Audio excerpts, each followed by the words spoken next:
Welcome back to Sunrise. It's 6:20 a.m. and that means it's time for your Monday headlines with Ramon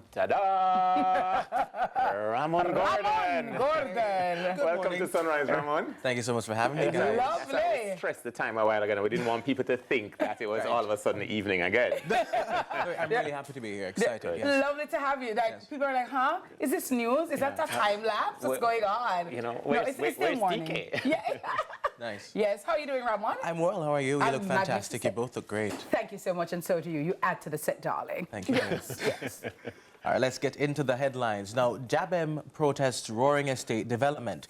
Now, the China Harbour Engineering Company has begun clearing land on the Roaring Estate in St. Anne to make way for a luxury housing project. Now, this has sparked protest from the Jamaica Beach Birthright Environmental Movement. Jabem, a group now challenging the government's decision to grant environmental permits for the development. Now, Jabem President Dr. Devon Taylor argues that Jamaican interests should be given greater priority, while Outreach Officer Damian Coombs, who lives in nearby Steertown, shares deep concerns about the impact on the local community. Now, Jabem reports that residents had strongly opposed the project during an environmental impact assessment meeting earlier this year and have since sent numerous objections to NEPA. Wow.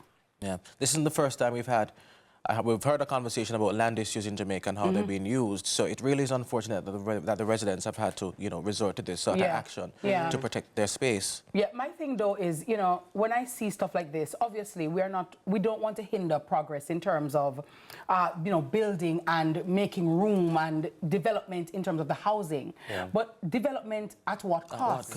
At whose expense? Yeah. And I think that, we have to value our citizens more than we do, and take their concerns into consideration. Because though it may seem like a small thing, Raymond, having access to beaches, having green spaces, is very important to our health, our mental health, our physical health. And so everywhere cannot just be designated for concrete and steel. Yep. It just cannot happen and should not happen. And all of this is happening in the same time when every week we hear that last week was the hottest week on record. Yeah. So do the math. More trees, cooler climate. Less trees, heat waves. We're dealing with climate change. We have to be smarter with how we use our spaces. Yeah.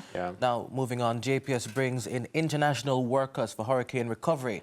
Now, the Jamaica Public Service Company, JPS, has taken up Energy Minister Darrell Vaz's recommendation to bring in international workers to aid the restoration efforts following Hurricane Beryl. Now, under pressure to meet the August 31 deadline for the full power restoration in St. Elizabeth, JPS has faced intense scrutiny for its handling of the recovery. Now, its CEO, Hugh Grant, confirms that the foreign workers have already arrived to assist.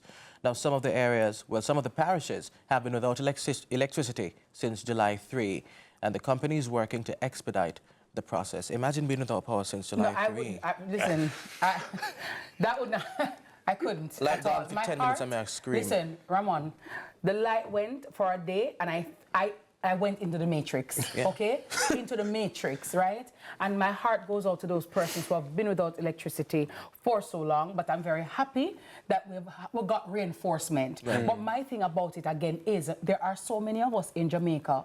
Why did we have to get persons from overseas and outsource the work? Is it that we don't have enough trained engineers or personnel to deal with this? But be that as it may, as long as it's going to alleviate the stress and strain from those persons who have been without electricity, I'm all here for it. Welcome to Jamaica, land we love, and thank you for your help, and we do hope that the light will be put back ASAP, expeditiously. So I'm going to say this quickly, and she might vex, but she just can't vex because she was out of light until Friday. Sandra Grant in southern St. Elizabeth sent me a voice note. Mr. Price, me get back light. Yes. And just the excitement and enthusiasm in her voice, I can relate to the plight of the people still without power. And hopefully that the full restoration is just moments away now. I'm here for that. I'm happy because a lot of people, their families have suffered, they have suffered, businesses have suffered. So I'm very happy. Wherever the help come from, right? Come. Yeah. Good morning to Southampton. You're back in the CVM land. Welcome back. Some ackee and saltfish to the visitors then. You understand? Welcome them. Some chocolate tea with the alp on top, let them work faster. All right, moving on to the next headline. A man dies in a bird shooting accident.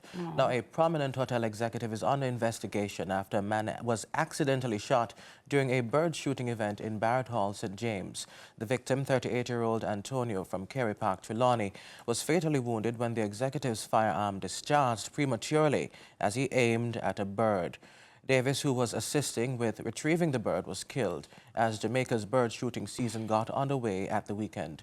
Now, the incident is now being probed by authorities. Very unfortunate story. Very there. unfortunate, yes. Yep. Condolences to the family. Yes. All right.